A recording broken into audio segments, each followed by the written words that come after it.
Welcome back to News Across Nigeria. ChannelsTV.com has more information for you, and on youtube.com/channelsweb, you can watch our videos. You can also watch us on your mobile device via your browser, or download the Channels TV app for Android, iOS, and Windows devices from their respective stores.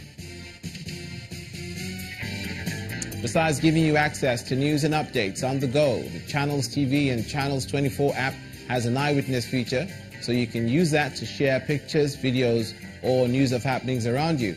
Just install the app, then tap and swipe to reveal the menu and follow the instructions. There have been fresh reports of an attack by suspected herdsmen on Rafiki and Dong communities of Bassa local government area of Plateau State this morning. Security operatives have confirmed the attack but are yet to ascertain the number of casualties. Although the number of deaths has not been confirmed, it however learned that one of the persons shot by the assailants has been declared missing. Channels television correspondents gather that at least 7 persons are said to have been injured and 1 person feared killed. This attack is coming less than 24 hours after 25 people were killed at Dundun village in the same Bassa local government area. To the south now, the federal government says it has begun plans for the dredging of the Calabar channel following a survey in preparation for award of the contract. Speaking in Calabar, the Cross River State capital, the managing director of the NPA, Hadiza Bala Usman, gave assurances that the Calabar channel, which has over the years suffered delay in its dredging by past governments, will become a reality with the present administration. The process is ongoing, but the procurement process will not be completed until when the survey report is ready and the standard bidding document for the contractors will be made available after the survey. Once that is ready, in the next few months we will now process to ministry. It may go to FEC for approving the contractor. So that is the time the procurement process will be over, and the contractor or the manager will now be on site. The River State Governor, Wike, believes that if the police and the Independent National Electoral Commission commit to credible polls in the true sense of the word, the 2019 elections will be generally acceptable and seen to be fair. The governor explained this when the Assistant Inspector General of Police in charge of Zone 6, Usman Abubakar, who is in the state for an official visit to interact with stakeholders on security matters, met him at the government house in Port Harcourt. We are willing and ready to cooperate and give you all the necessary support. In this 2019 election, it is the role of the police to protect the electorate who are voting and protect the electoral personnel. So if the police and INEC work hand in hand and to make Nigeria proud, at least for the first time, if we have not gotten it right before, let it be that this time we'll get it right. Appeal to the stakeholders to take proactive steps to reduce crimes ahead of 2019 election. To encourage the peace-loving people of River State to remain law-abiding and count on the police for security of life and property. Members of the Not Too Young to Run movement are marching to the presidential villa in Abuja to protest against the refusal of the president to give his assent to the election amendment bill.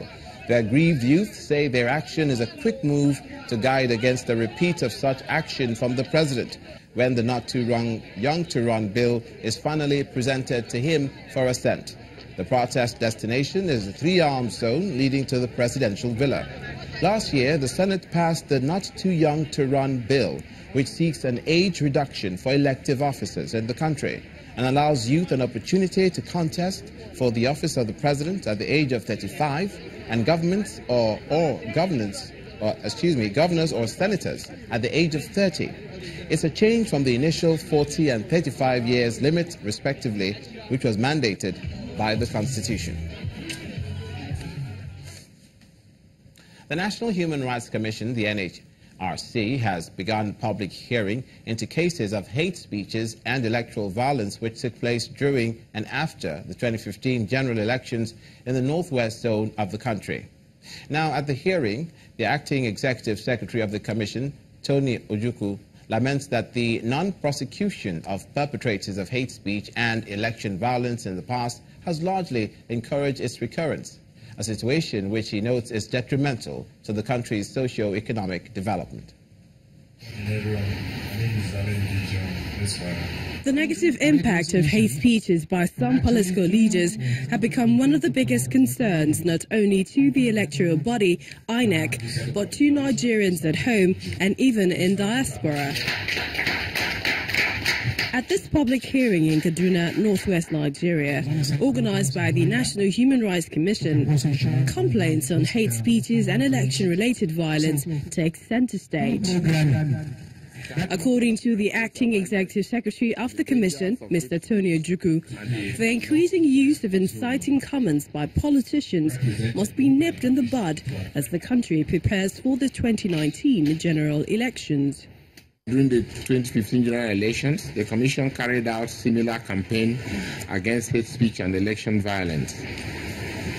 You recall the tension created in the polity due to hate speeches during the 2015 general elections. It took the cooperation of all stakeholders to ensure that the whole scenario did not degenerate into massive election violence like in 2011 general elections. Kenya is still suffering from the effects of hate speeches and election-related violence, and thereby distance ourselves from the effects of hate speeches and election-related violence.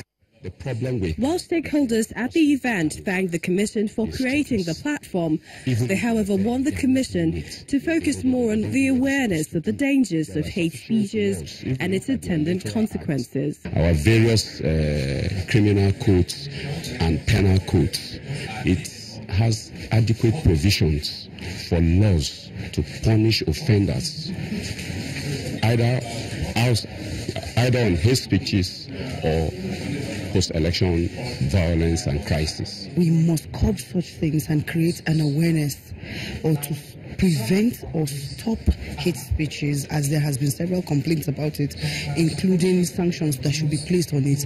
We have to start from awareness, make people understand what hate speech is, because part of what we just learned inside, if we people know what hate speech is, intentionally they will not do it. The 2019 elections is already around the corner, and relevant stakeholders have the duty to ensure that politicians play by the rules and avoid acts capable of undermining the security of the country. On news across Nigeria, the Enugu state government begins its 2018 measles campaign week. Of course, that's against the disease with vaccinations and enlightenment. Stay with us.